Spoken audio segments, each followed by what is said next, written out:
Vestur í Bandaríkjónum mjótt á mununum í forsetakosningunum haustið 1960. Varaforsetinn Richard M. Nixon sækist eftir embættinu og hlýtur til þess dyggan stuðning Eisenhowers forseta og félaga sinna í repúblikanaflokknum. Fyrirfram búist við því að Nixon vinni kosningarnar en annað kemur í ljós. Frambjóðandi demókrata kaþólikki af írsku bergi brotinn og heitir John F. Kennedy. Í kosningunum vinnur Kennedy nauman sigur en hann og kona hans Jacqueline þykja einkar glæsileg. Hér eru þau á blaðamannafundi eftir að úrslit eru kunn. Every degree of mind and spirit that I possess will be devoted to the long-range interests of the United States and to the cause of freedom around the world. So now my wife and I prepare for a new administration and for a new baby. Thank you.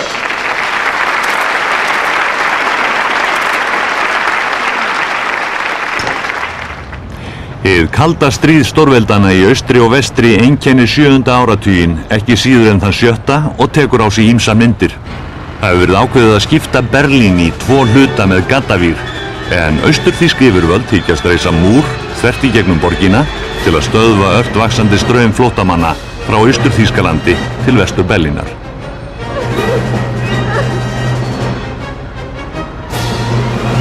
Í október árið 1962 stendur heimsbyggðin á öndinni þegar Bandaríkjamenn hóta kjarnorkuárás ef Rússar hætti ekki við áform sín uppsetningu kjarnorkueldflauga á Kúbu.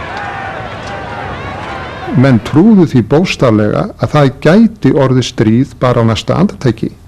Þetta var raunveruleg ógn og ég man eftir því að maður var alveg óskaplega kvíðinn og það var mikil hræðsla í fólki vegna þess að þetta var einhvern veginn alveg á tæpasta vaði. Stórveldin etja kappi ekki aðeins á jörðu niðri, heldur einnig út í geimnum. Framan af hafa Rússar forystuna. Árið 1961 fer Júri Gagarin fyrstur manna út fyrir gufuhvolf jarðar. 8 árum síðar senda Bandaríkjamenn mannað geimfar til tunglsins. 2 geimfaranna fara fótgangandi í rannsóknarleiðangur á tunglinu.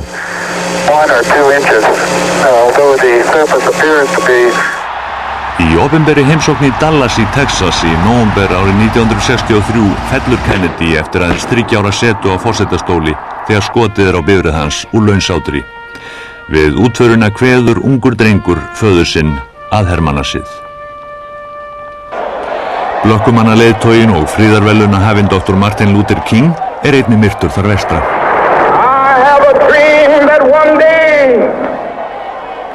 Eftirmaður Kennedys, Lyndon B. Johnson, lætur fjölga bandarískum hermönnum í Víetnam til mikilla muna en þar nú barist af gríðarlegri hörku. Andstaða við stríðið og mikil en hún fer saman með eins konar æskulýðsbyltingu víða lönd. Ungt fólk rís upp gegn yfirvöldum, reglum og viðteknum venjum sem aldrei fyrr. Í Tékkóslóvakíu slaka stjórnvöld á kröfum ritskoðun og miðstýringu undir stjórn Alexander Stupčeks. Yfirskriftin sósíalismi með mannlegu yfirbragði. Sú tilraun endar með innrás herja Varsjárbandalagsins inn í Tékkóslóvakíu í ágústmánuði 1968. Fyrir botni Miðjarðarhafsins taka Arabar að vígbúast en Ísraelsmenn verða fyrri til og eyða herjum allra nágranna sinna í stríði sem aðeins stendur í 6 daga. Leið hertaka þeir vesturbakka Jórdanár og Gazastöndina.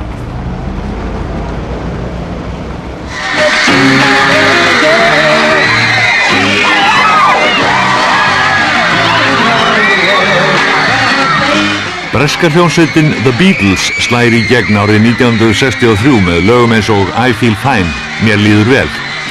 Aldrei fyrr hefur hljómsveit náð slíkum vinsældum. Þessar myndir eru teknar þegar Beatlarnir hljóta MBE orðuna fyrir framlag sitt til aukinna útflutningstekna Breta.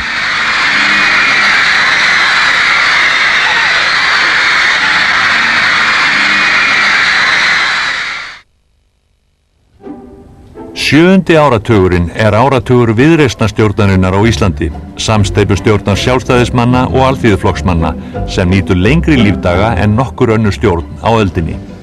Við stjórnvölinn lengst af eru þeir Ólafur Thors og Bjarni Benediktsson. Viðreisnarstjórnin dregur nafn sitt af stefnuskrá sinni sem boðar viðreisn á fjölmörgum sviðum. Horfið frá haftabúskap og dregið úr ríkisafskiptum og markaðurinn látin ráða þróun atvinnulífsins í meira mæli en áður. Viðskiptafrelsi aukið og innflutningur á algengustu neysluvörum eins og heimilistækjum, búsáhöldum og bílum gefinn frjáls. Biðraðir eftir vörum í verslunum hverfa að mestu leyti og bílaeign landsmanna tvöfaldast á 10 árum. Nýr skattur, söluskattur upp á 3% lagður á heimilin í landinu. Hér Húsey að steikja hvalkjöt sem iðulega á borðum landans þessar mundir.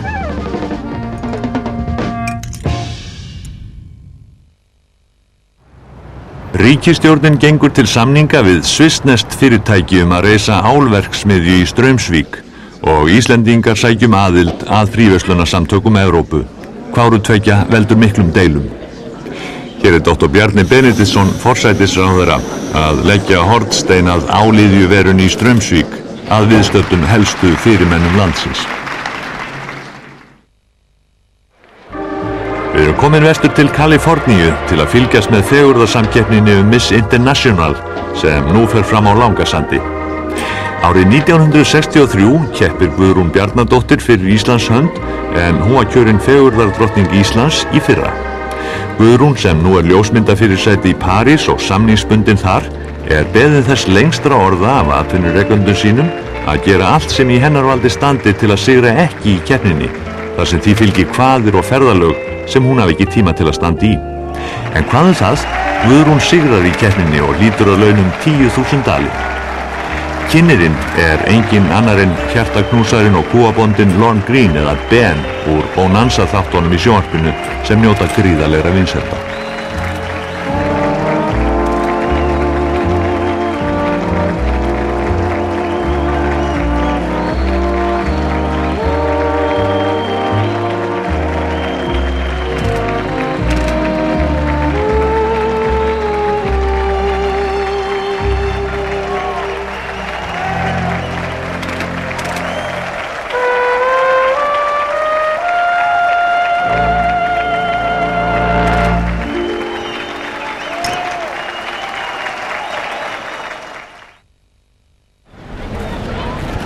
Deilur veru Bandaríkjahers á Íslandi og þáttöku Íslands í NATO hafa síður en svo dvínað.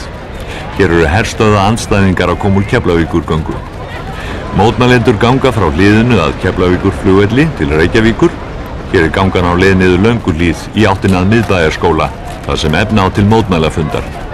Ein þeirra sem tekur þátt í göngunni Vilborg Dagbjartsdóttir. Og þetta var ansi erfitt því að ég var nú ekki þjálfuð í göngu, svona löngu og ég var alveg geysilega þreytt. Ég var svo þreytt að ég gat ekki gengið þegar við vorum komin í bæinn. Ég endaði með því að þegar ég kom heima ég skreið.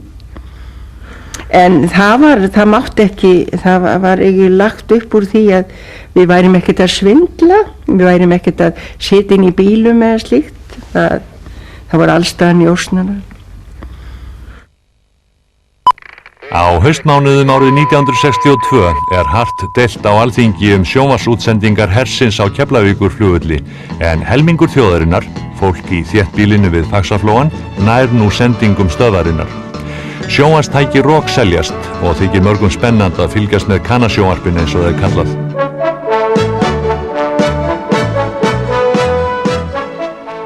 En það ekki allir jafn hrifnir. Nemendur menntaskólans í Reykjavík mótmæla, svo nær allir rithöfundar í rithöfundasambandinu.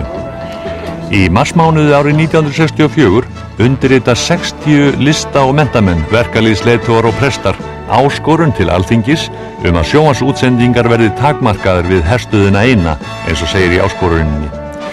En svo menn allt í einu farnir að tala íslenskt sjónvarp og þau ekki að furða. Íslendingar eru ein síðasta Evrópuþjóðin til að hefja sjónvarpsútsendingar. En þann 30. september árið 1966 hefur íslenska sjónvarpið loks göngu sína. Gott kvöld.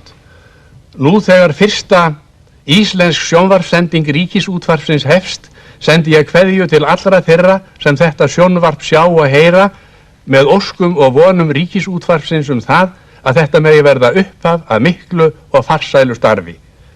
Þeir sem vinna hér gera sér grein fyrir ýmsum byrjunar erfiðleikum og ætla að fara sér hófsamlega en setja samt markið hátt.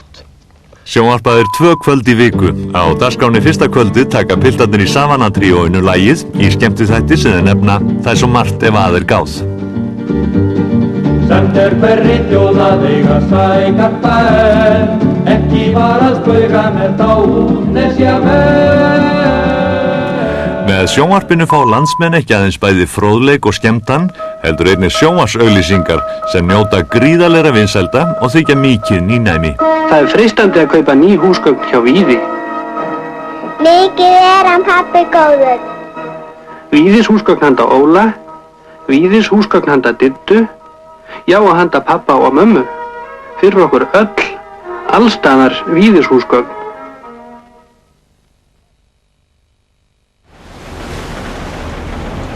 Skipverjar á vélbátnum Ísleifi öðrum frá Vestmannaeyjum finna mikla brennisteinsfílu snemma morguns 14. nóvember árið 1963. Kolsvartur reykur stígur upp úr sjónum 6 kílómetra vestur á Geirfuglaskeri. Það fer að gjósa á hafsbotni. Daginn eftir hefur lítil eyja myndast í kringum gosraufarnar. Gosið vekur gríðarlega athygli. Fréttamenn frá öllum helstu fréttastofum heims koma til að fylgjast með myndun eyjarinnar sem nú stækkar meira að segja landhelgina.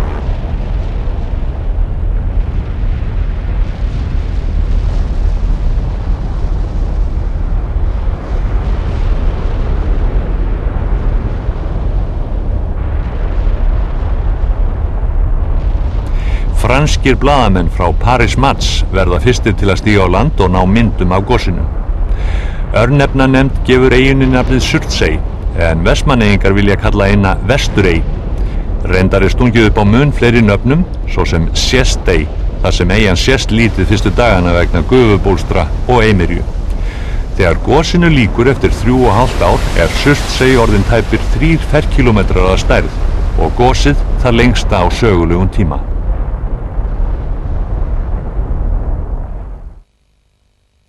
Ég get dansað. Ýmissa nýjunga gætir í listalífi þjóðarinnar, ekki síst í leikhúslífinu. Nýjir íslenskir höfundar eru komnir til sögunar, svo sem Guðmundur Steinsson, Oddur Björnsson og Jökull Jakobsson, og stóru leikhúsin keppast við að setja upp leikrit þeirra, en Leikfélag Reykjavíkur nú einnig orðið atvinnuleikhús.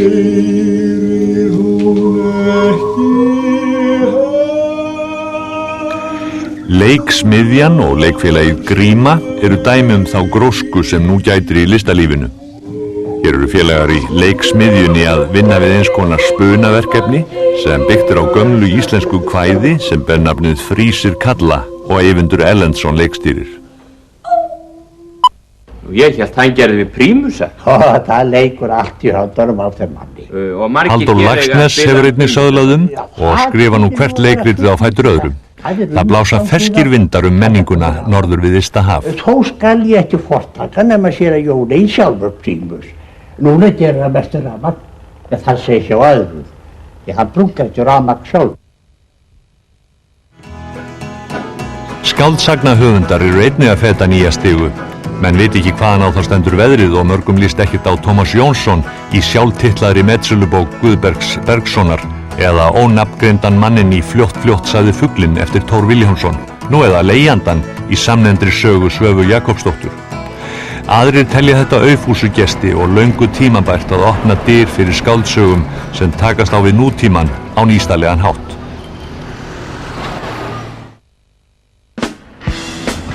Í myndlist vekja sýningar í gallerí Zoom í Reykjavík mikla athygli, en Zoom eru samtök ungra myndlistamanna sem virka ekki aðeins myndlist í hefðbundnum skilningi, heldur fremja menn og ýmiss konar gjörninga sem þykja nýstárlegir. Fólk bregst við með ýmsu móti, sumir eru hneykslaðir, aðrir láta sér fátt finnast.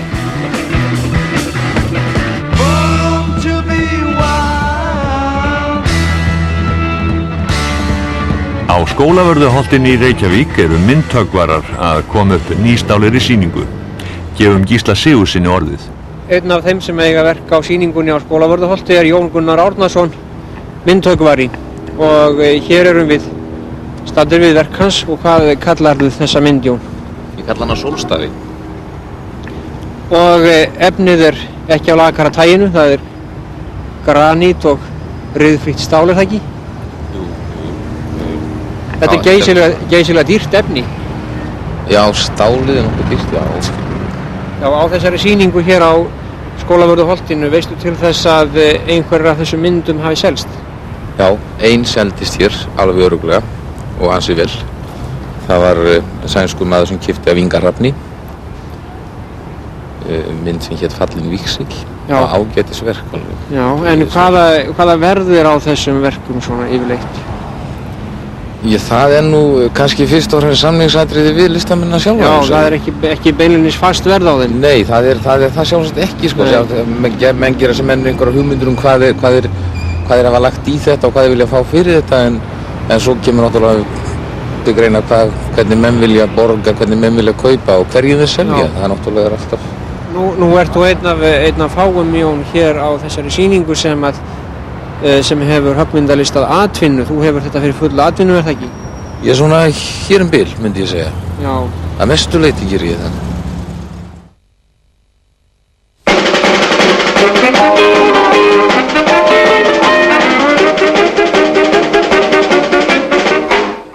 Fyrsta alvöru bíómynd Íslendinga er komin á hvítatjaldið. 79 af stöðin er eftir sögu Indriða G. Þorsteinssonar en handritið er eftir Guðlaug Rósinkrans.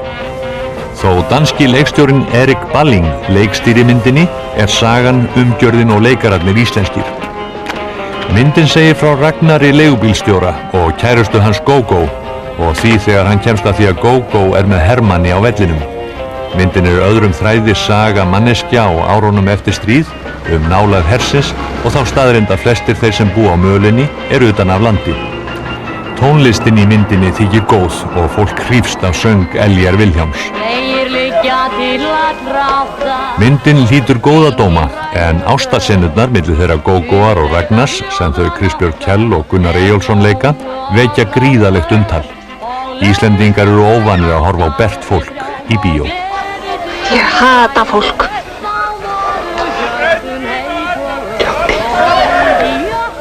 Þú elskar mig.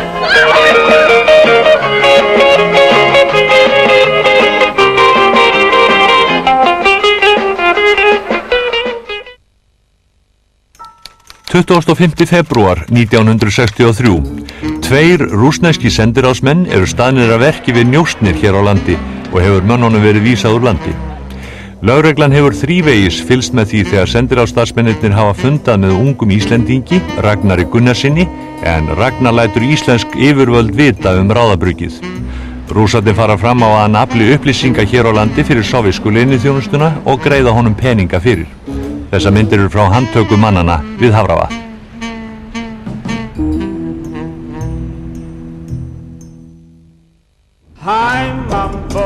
4. október 1966. Mörg hundruð Íslendinga sigla nú með rússneska skemmtiferðaskipinu Baltika sem Karlakór Reykjavíkur hefur tekið á leigu. Förinni er heitið til ýmissa borga við Miðjarðarhafið þar sem kórinn heldur söngskemmtanir. Hér heima fara mikla sögur af gleðskapnum borð í Baltíku. Sagt er að vínbirgðir skipsins hafi þrotið eftir aðeins 2 daga siglingu. Það er þó borið tilbaka en hið rétta mun vera að Britinn verður uppiskroppa með Coca-Cola. Skopblaðið Spegillinn gerir úttekt á Baltikaförinni. Aftur eftir Þórbergi Þórðarsinni að hann hafi nokkra daga samtals fundið svolítið á sér og á yndislegasta degi ferðarinnar, nánar tiltekið í Búlgaríu, er hann fullur í 10 mínútur að eigin sögn.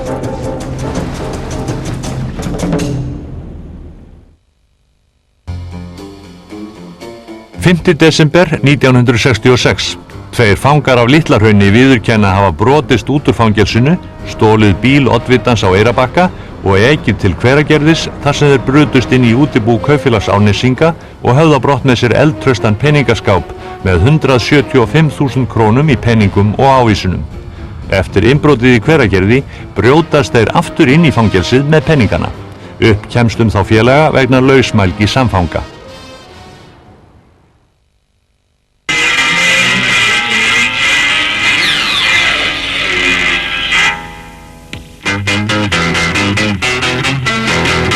I've Bítlaæði er runnið á íslenskan æskublóma. Strákar taka upp á því að safna hári og ganga í terlínfötum með spælum á öxlunum og uppháum támjóum skóm. Stelpurnar eru hættar að túpera sig en láta klippa hárið stutt svo nemur við kjálkabein og rúskinsjakkar eru komnir í tísku, stuttpils, já og rúllukragapeysur. Enn er ekki farið að flytja inn slíkan klæðnað og því erfitt vik nema fyrir þá sem þekkja einhvern eða einhverja sem fara til útlanda og geta komið heim með réttu bílafötin. Þetta breytist ekki fyrir en Guðlaugur Bergmann, Gulli í Karnabæ, opnar tískuverslun sína árið 1966 með nýjum tískuvarningi frá Lundúnum. Og þar opnuðum við 16. maí 1966 og alla vörurnar voru búnar þá en dagar var búnar, bara nokkar tætlur eftir. Ég var að fara út strax morgunin eftir og ég fór, þetta var í maí, ég fór í 5 ferðir þennan ágæta mánuð. Og ég mani ég fór 12 ferðir eða 12 eða 15 ferðir á þessu ári, sem var eftir ársins og það þýtti ekki að vera að bíða eftir því að senda þetta með skipi, ég bara tók það sem farangur. Svo spurðu þau mig alltaf, ég fór alltaf ekki hennan Glasgow, spurðu þau alltaf tollarannir, hvað ætlar nú að gera við þetta? Og ég var búið að segja mér, ég ætti að segja þetta var í gjafir. Þá manni ætti að segja, well, I would like to be your friend.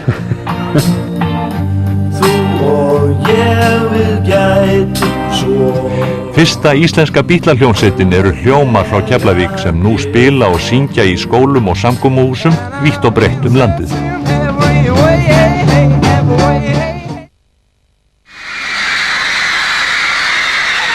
Þegar hinn vinsæla breska hljómsveit The Kings kemur til Reykjavíkur til að halda tónleika í Austurbæjarbíói seljast miðarnir upp á rúmum sólarhring.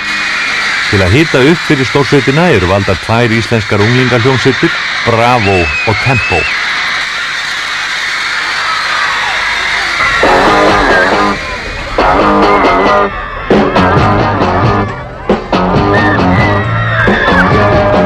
You really got me going, you got me so I don't know what I'm doing. You really got me going, you got me so I can't sleep at night.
Líka haldin pophátíð í Laugardalshöllinni í Reykjavík. Ætlunin er að kjósa hljómsveit ársins og popstjörnu ársins.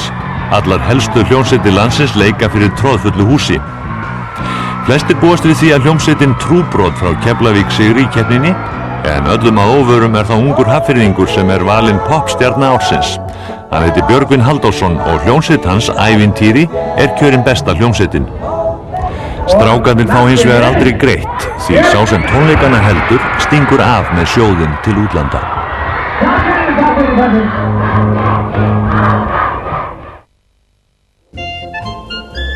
7. júlí 1967. 25 bandarískir geimfarar dvelja þessa dagana við rannsóknir við Öskju undir stjórn Sigurðar Þórarinssonar jarðfræðings. Heimsóknin er liður í að undirbúa geimfarana undir það að verða sendir til tunglsins, en landslagið á hálendinu er talið líkjast mjög landslaginu á tunglinu.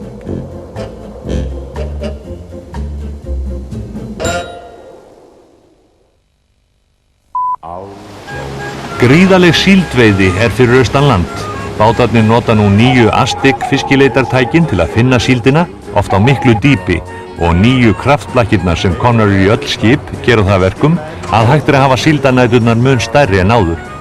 Íslenskt efnahagslíf hvílir á þessum dyntótta fiski. Helmingur þeirra tekna sem Íslendingar hafa af fiskveiðum af síldinni. Fólk streymir austur á firði eða norður á Raufarhöfn til að vinna í síldarbræðslum eða á síldarplönum. Það spillir heldur ekki fyrir að verð á síldarafurðum fer stöðugt hækkandi. Árið 1966 eru slegin öll met en þá veiða Íslendingar tæplega 800.000 tonn af síld sem ber nafn með rentu silfur hafsins. Hagvöxtur á bilinu 7–10% á ári. Ásdís Kvaran saltar á plani hjá Óla Óskars á Seyðisfirði. Og þessi miklu tengsl við hafið og náttúruna og bátana þegar þau koma brunandi inn. Óli sendi okkur líka einu sinni til Raufarhafnar, það var bara búið að byggja við planið og það var ekkert gaman að því. Maður sá ekki einu sinni bátana því þá kom bara upp úr bátunum inn á færiband. Maður sá ekki bátana, sá ekki mennina, sáum ekki sjómennina þegar þeir gengu upp kæjan og kölluðu til okkar og buðu okkur í nefið og buðu okkur konías snafs og einn þeirra sagði við mig, hvað heldur þú sért að gera? Heldur þú sért að raða konfekt í öskju? Ég var ekki nógu handljóta, hans mati. Það var nú aðalega þessi persónulegu tengsl sem maður komst í við fólk og þessa kátu sjómenn sem voru þarna á ferðinni, inn og út fjörðinn. En síldin kemur og síldin fer og leið kreppir að í efnahagslífi þjóðar sem svo mjög byggir afkomu sína á síldinni. Á 3 árum minnkar veiðin 90%. Ofveiði og mjög óhagstæðum skilyrðum í sjónum kennt. Þúsundir manna eru skyndilega án vinnu. Hér atriði úr kvikmynd Þorgeirs Þorgeirssonar, Maður og verksmiðja, sem tekin í síldarbræðslu ríkisins á Raufarhöfn sumarið 1967.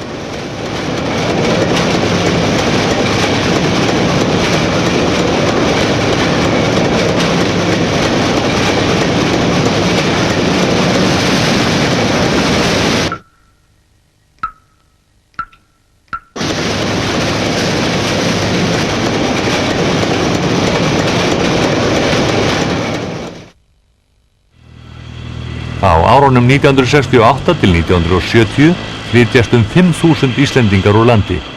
Straumurinn liggur til Danaveldis og til Svíþjóðar, en þar mikil eftirspurn eftir vinnuafli, ekki síst iðnaðarmönnum. Það vekur og athygli að 300 manns flytjast alla leið til Ástralíu. Ekki spillir veðráttan þar syðra fyrir, með blessuðu sólskinninu og hitanum sem svo margir þrá á ísaköldu landi.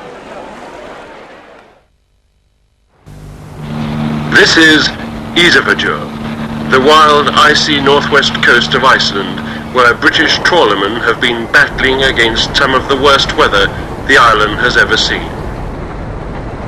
4. febrúar 1968. Bresku togararnir Ross Cleveland og Notts County og íslenski vélbáturinn Heiðrún Önnur frá Bolungavík sökkva við Vestfirði í ofsaveðri sem gengur yfir landið. Aðeins einn maður kemst lífs af úr Ross Cleveland, en allir skipverjar á Heiðrúnu eru taldir af. Varskipsmönnum á Óðni tekst að bjarga allri skipshöfnin af Notts County nema einum. Veðrinu líkt við halaveðrið svo kallaða sem gekk yfir landið árið 1925. Fjölmargir breskir blaða og fréttamenn koma til landsins vegna sjóslysana, en björgun áhafnarinnar á Notts County og Harris Adams, eina mannsins sem bjargast úr Ross Cleveland, þykir ganga kraftaverki næst.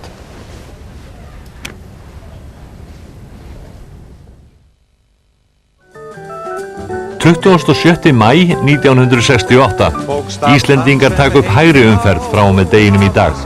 Fólki gengur furðu vel að tileinka sér nýja siði í umferðinni, en þó verður ekki komist hjá óhöppum. Meðal annars kemur í ljós að breytingin hefur algjörlega farið fram hjá einstaka ökumönnum sem enn aka vinstra megin nokkrum dögum eftir breytinguna.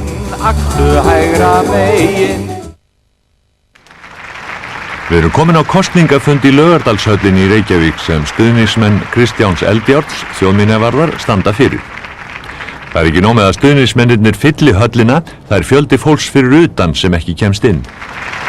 Þegar Kristján hyggst stíga í pontu, fellur hann í tröppunum, en sprettur jafnharðan upp aftur og byrjar svo ræðu sína brosanda orðunum fall farar heill. Og víst það að Kristján, sem vel liðinn og vinsæll fræðimaður, sigraði í kosningunum.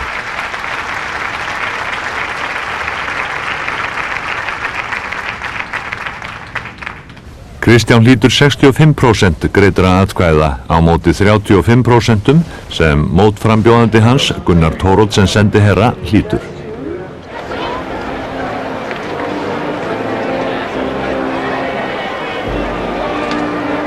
Hér eru forsetahjónin á ferðalagi Norðurland, þar sem þau heimsækja meðal annars sauðkrækinga.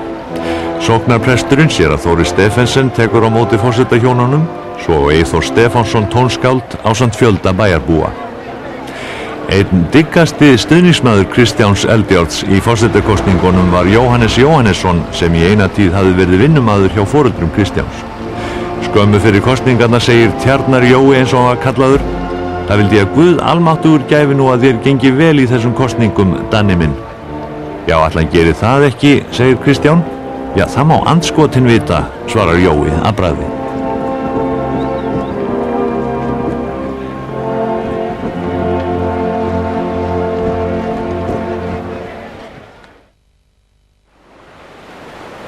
Ágúst 1970, stíflugarður Laxárvirkjunar í Miðkvísl í Aðaldal er sprengdur í loft upp með dínamíti. Þingeyingar vilja með aðgerðum sínum mótmæla stækkun Laxárvirkjunar sem þeir telja að ógni lífríki árinnar.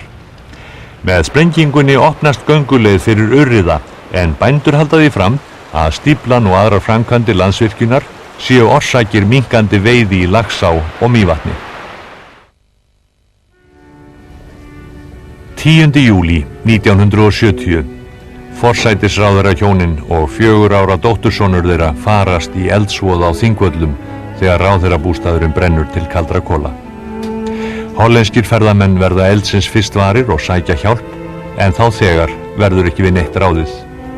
Dr. Bjarni Benediktsson og kona hans Sigríður Björnsdóttir dvöldu löngum í gamla konungshúsinu, en ráðherrabústaðurinn var upphaflega reistur vegna konungskomunar árið 1907.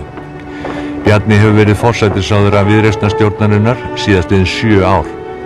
Í brunanum ferst með ömmu sinni og afa Benedikt Vilmundarson, sonur Valgerðar Bjarnadóttur og Vilmundar Gylfasonar.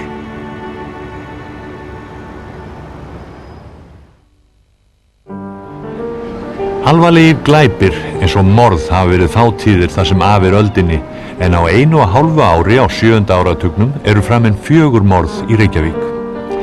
Maður ræðst inn á heimili fyrrverandi eiginkonu sinnar og verður sambýlismanni hennar að bana. Í öðru tilviki banar þekktur hæstaréttarlögmaður eiginkonu sinni og særir vinkonu hennar með hnífi. Í því þriðja skýtur flugstjóri fyrrverandi samstarfsmann sinn til bana á heimili þess síðanemnda. 4. morðið er aldrei upplýst, en í því tilviki er leigubílstjóri skotinn til bana þar sem hann situr í bíl sínum við Laugalæk í Reykjavík. 3 menn eru handteknir og reynast 2 þeirra með haldbærar fjarvistarsannanir. 3. maðurinn er leigubílstjóri og byssa sem að öllum líkindum er morðvopnið finnst í bíl hans. Já, ég vil taka það fram þó þess að ég hér komnir svona margir saman að ég vil ekki kalla þetta neitt blaðamannafund. Heldur þóttist ég vita að þið mynduð allir hafa mikinn áhuga á að fá einhverjar fréttir af þessari ferð Njarðar Snæhólm til Bandaríkjanna sem að blöðin hafa og útvarp og sjónvarp hafa sagt frá, og ég vildi gefa ykkur kost á því að leggja fyrir hans spurningar og hann mun svara þeim hér, og það að ég bað ykkur að koma á sama tíma var einungis til að spara okkar tíma, því að annars myndi þetta taka okkur hálfan dag minnstakosti og eða meira ef við ætlum að taka mót okkur einum og einum í einu. Hvað leiddi þessi rannsókn í ljós, Njörður? Að skothylki sem fannst í bílnum þar sem að Gunnar var myrtur, það var skotur þessar byssu sem fannst í leigubíl. Hvernig sannaði þetta skothylki leigubyssu? Þegar að skothylki kom, eða skotið sjálft kom inn í byssuna, inn í laupið og hleyptir af, þá fyrst og fremst þrýstist í botninn á skothylkinu, aftur á hérna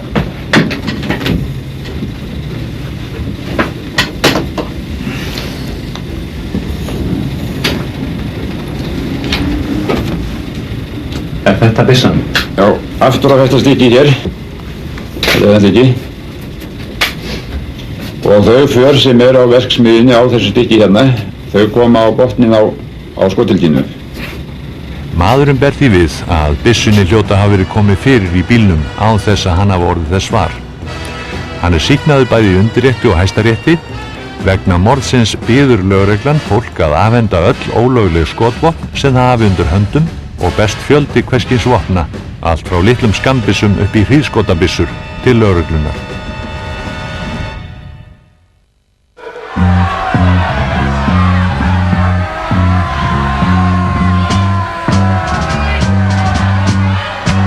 Ungt fólk allan heim orðið róttækara en áður. Það í tísku að vera róttækur. Hippar með sítt hár í litskrúðugum mussum sem reykja hass og gefa skít í auðvaldssamfélagið setja svip sinn á borgir og bæi allan hinn vestræna heim. Margir taka hugvíkkunarlyfið LSD. Það engu líkar en uppreisnarandi æskunnar fari eins og eldur í sinu heiminn.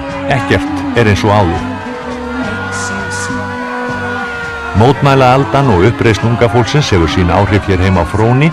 Ungt fólk mun pólitískara en áður.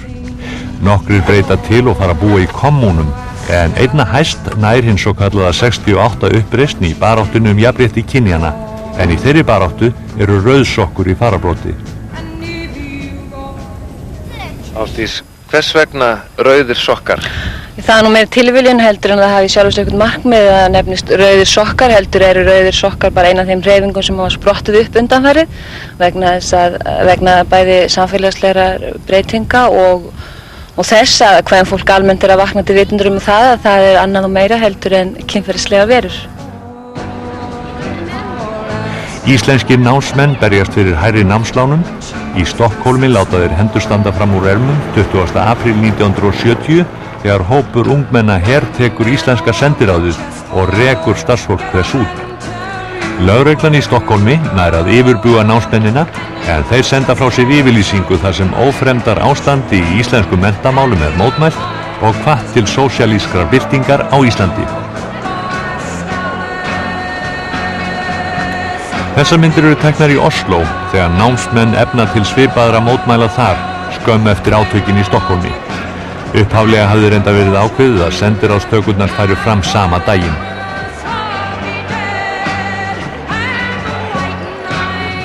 Svipað leyti efna námsmenn til setuverkfalls í menntamálaráðuneytinu í Reykjavík. Fólkið vill með þessu sýna stuðning við aðgerðir íslenskra námsmanna erlendis og taka undir kröfuna betri námslán. Lögreglan ákveður að ryðja húsið og 50 manns bornir út úr ráðuneytinu.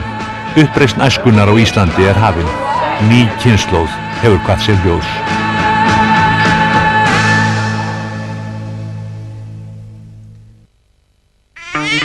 Í næsta þætti ætlum við að fjalla meðal annars það þegar konur á Íslandi taka sér frí einn dag frá vinnu en það vekur heimsathygli. Þegar hinn útdauði geirfugl kemur heim eftir langa útivist og Fischer og Spassky tefla heimsmeistaratitilinn í skák í einvígi aldarinnar þar sem íslenskur lögregluþjónn gegnir lykilhlutverki. Við skoðum einnig dularfull mannskvörf sem síðar eru þekkt sem hinn svokölluðu Guðmundar- og Geirfinnsmál. Og það þegar hringvegurinn opnaður og fólk getur í fyrsta sinn ekið hringinn á þjóðvegi nr. 1. Við förum til Eyja þegar eldgos hefst á Heimaey og glóandi hraun tekur að renna yfir byggðina. Við fylgjumst með björgunarstarfinu og hvernig tekst að forða höfninni frá eyðileggingu á hugvitsamlegan hátt. Ekki má heldur gleyma átökunum á hafinu þegar smáþjóð vinnur fullnaðar sigur í landhelgisdeilu við stórþjóð. Og síðast en ekki síst þegar handritin koma heim.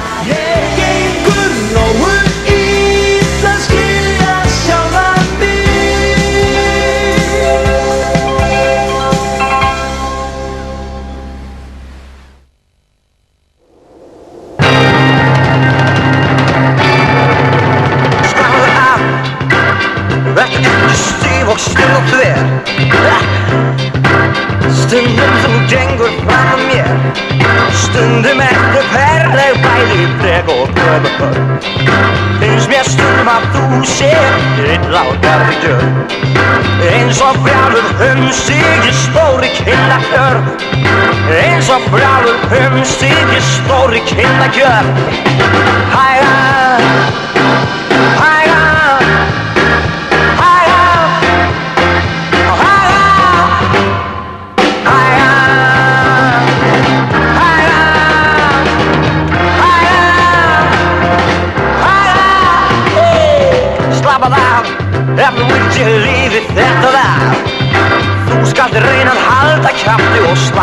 svolítið af, slappaðu af. Þó þú sért vill þá veistu vel að var þið þolið svona mikið kér. Vertu styrk, þú ert svo spil, það verðst af ykkur er hvað